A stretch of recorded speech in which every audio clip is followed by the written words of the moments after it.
Hello guys, welcome back to my channel. Hope आप सभी ठीक होंगे।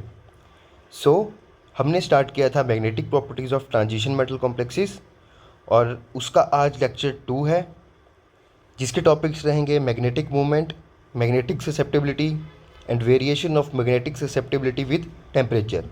इससे पहले हमने अपना एक फ़र्स्ट लेक्चर कंप्लीट किया था।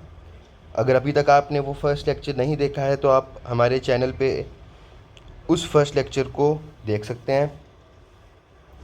सो let's start our lecture 2। So जैसा कि हमने फर्स्ट लेक्चर में पढ़ा था कि जो एक इलेक्ट्रॉन है वो दो वे से जो है वो किसी भी सब्सटेंस की मैग्नेटिक प्रॉपर्टीज़ जो है वो डिटरमाइन कर सकता है। फर्स्ट था कि जो इलेक्ट्रॉन है वो अपनी एक्सिस के अराउंड जो है वो स्पिन करेगा, जिसकी वजह से जो है वो मैग्नेटिक मूवमेंट प्रोड्यूस होगी। और सेकंड था कि जो इलेक्ट्रॉन है वो एक क्लोज पाथ में ट्रेवल करेगा अराउंड द न्यूक्लियस, जिसकी वजह से मैग्नेटिक मूवमेंट प्रोड्यूस होगी। सो जो मैग्नेटिक मूवमेंट स्पिन की वजह से होती है, ठीक है, उसे बोला जाता है स्पिन मैग्नेटिक मूवमेंट, उसे बोला जाता है स्पिन मैग्नेटिक मूवमेंट। और जो मैग्नेटिक मूवमेंट जो है वो मोशन ऑफ इलेक्ट्रॉन की वजह से होती है अराउंड द न्यूक्लियस, उसे बोला जाता है ऑर्बिटल मैग्नेटिक मूवमेंट, उसे बोला जाता है orbital magnetic movement. The observed magnetic moment of an atom or ion will be the sum of spin and orbital magnetic moment। कि किसी भी एटम या आयन की मैग्नेटिक मूवमेंट जो है वो सम होगा स्पिन मैग्नेटिक मूवमेंट का और ऑर्बिटल मैग्नेटिक मूवमेंट का। जो मैग्नेटिक मूवमेंट होती है किसी भी सब्सटेंस की, उसे हम बोहर मैग्नेटोन के टर्म्स में जो है वो एक्सप्रेस करते हैं, जिसका फॉर्मूला है mu S is equal to E H over 4πmc। और ई एच ओवर 4πmc की वैल्यू जो है वो 1 बोहर मैग्नेटोन के इक्वल होती है। यहाँ पे h की वैल्यू है प्लैंक्स कांस्टेंट, c की वैल्यू है velocity of light.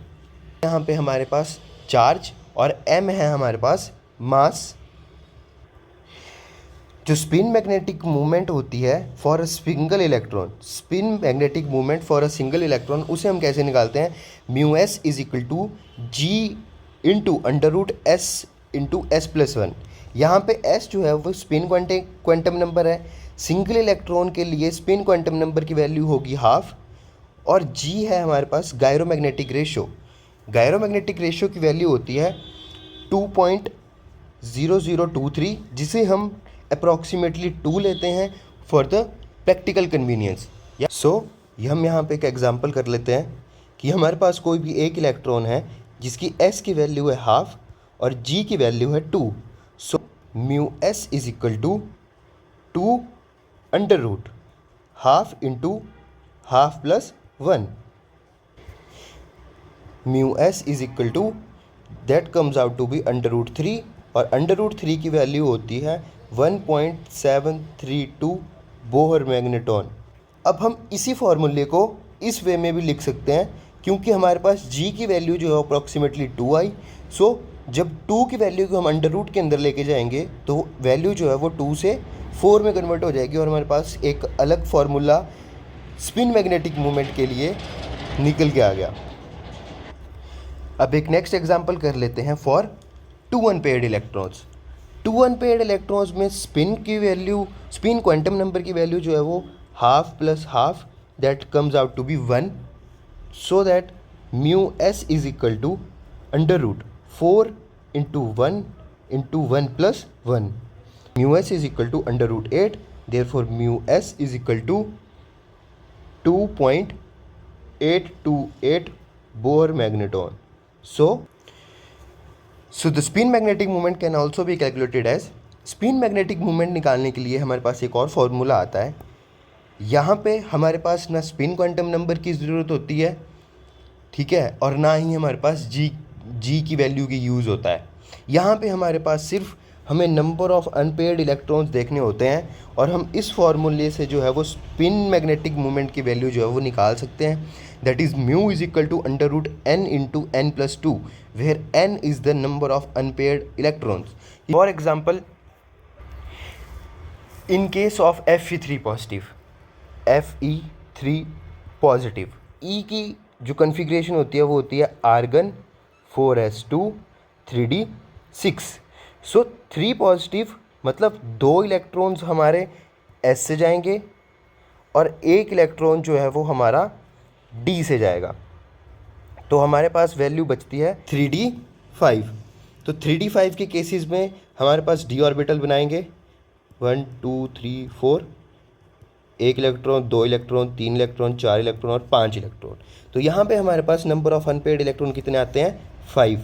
So mu is equal to under root 5 into 5 plus 2, that comes out to be 5 into 7, that is under root 35। और हमारे पास जो है वो वैल्यू कितनी आती है? 5.92 Bohr magneton. So in case of Fe3 positive हमारे पास 5 number of unpaired electrons होते हैं और हमारे पास म्यू एस की वैल्यू कितनी आएगी? 5.92 बोहर मैग्नेटॉन। मैंने केसेस, ऐसे बहुत से केसेस हैं जिसमें जो एक्सपेरिमेंटल मैग्नेटिक वैल्यू है वो डिफ़र करती है स्पिन मैग्नेटिक मूवमेंट से। क्योंकि वहाँ पे स्पिन ऑफ इलेक्ट्रॉन के साथ साथ ऑर्बिटल मोशन ऑफ इलेक्ट्रॉन भी जो है वो कंट्रीब्यूट करता है मैग्नेटिक मूवमेंट में।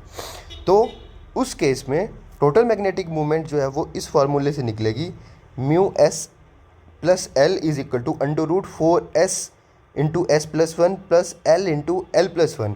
यहाँ एस जो है वो स्पिन क्वांटम नंबर है और एल जो है वो resultant orbital angular momentum quantum number है। तो आप इस फॉर्मूले से जो है वो टोटल मैग्नेटिक मूवमेंट जो है वो निकाल सकते हैं। हमने पिछले चैप्टर में पढ़ा था कि एल कपलिंग से जो है वो जे जनरेट होता है। तो यहाँ पे भी सेम केस है कि कुछ केसेस ऐसे होते हैं जहाँ पे कपलिंग हो जाती है एल और एस के बीच में। तो वहाँ पे हम मैग्नेटिक मूवमेंट कैसे निकाल सकते हैं? Mu is equal to g into under root J into J plus 1। J जो है वो total angular momentum quantum number हो गया which is the sum of L and S. और यहाँ पे जो है वो जी की वैल्यू क्या होगी? Equal to 1 plus J into J plus 1 plus S into S plus 1 minus L into L plus 1 over 2j into J plus 1। J की वैल्यू आप एल प्लस एस के सम से निकाल सकते हैं, एस की वैल्यू स्पिन क्वांटम नंबर से और एल की वैल्यू ऑर्बिटल क्वांटम नंबर से। So next is magnetic susceptibility, कि जो मैग्नेटिक मूवमेंट्स है उसे हम डायरेक्टली मेज़र नहीं कर सकते। सो मैग्नेटिक मूवमेंट्स को मेज़र करने के लिए हम एक पैरामीटर का यूज़ करते हैं जिसे कहा गया मैग्नेटिक ससेप्टिबिलिटी।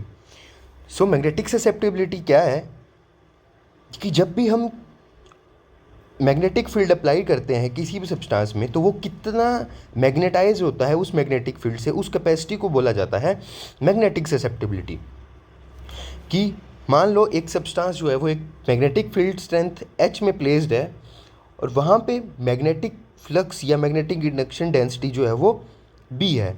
तो जो B की वैल्यू होगी वो होगी ये B is equal to H plus 4 pi I। जो I है वो है इंटेंसिटी ऑफ मैग्नेटाइजेशन। और B बाई H जो है वो क्या है? Magnetic permeability. Therefore B by H is equal to 1 plus 4 pi I over H। यहाँ पे I ओवर H की वैल्यू क्या है? Magnetic susceptibility per unit volume. और I ओवर H को ही जो है वो हम कप्पा की फॉर्म में जो है वो लिख सकते हैं। जो ससेप्टिबिलिटी होती है डायमैग्नेटिक सब्सटेंसेस की वो नेगेटिव होती है, क्योंकि जो लाइंस ऑफ फोर्स होती है इंड्यूस्ड डाइपोल से, क्योंकि डायमैग्नेटिक के केस में जो है वो वहाँ पे हमारे पास पेयर्ड फॉर्म में सब्सटेंस होते हैं, तो वो जो लाइंस ऑफ फोर्स होती है वो कैंसिल आउट हो जाती है और वहाँ पे B बाई H की वैल्यू जो है वो लेस देन 1 होती है। लेकिन ससेप्टिबिलिटी ऑफ पैरामैग्नेटिक सब्सटेंसेस जो है वो पॉजिटिव होती है, क्योंकि जहाँ वहाँ पे जो है वो फ्लक्स जो है वो ज़्यादा होता है एक सब्सटेंस के अंदर, किससे? In vacuum. Of magnetic susceptibility with temperature, कि जो मैग्नेटिक ससेप्टिबिलिटी हमने पहले पढ़ी उसका टेम्परेचर के साथ जो है वो क्या रिलेशन है? The magnetic susceptibility of a substance is temperature dependent, कि जो मैग्नेटिक ससेप्टिबिलिटी है किसी भी सब्सटेंस की वो टेम्परेचर के ऊपर डिपेंड करती है। और Pierre Curie showed that paramagnetic susceptibilities vary inversely with temperature. और जो पेरी क्यूरी उन्होंने शो किया कि जो पैरामैग्नेटिक ससेप्टिबिलिटी या पैरामैग्नेटिक सब्सटेंसेस की ससेप्टिबिलिटी है वो टेम्परेचर के साथ जो है वो इन्वर्स बिहेवियर जो है वो शो करते हैं। जैसे कि आप यहाँ पे देख सकते हैं, यहाँ पे जो है वो इन्वर्स रिलेशन है टेम्परेचर के साथ। यहाँ पे T जो है वो absolute temperature and C is the Curie constant.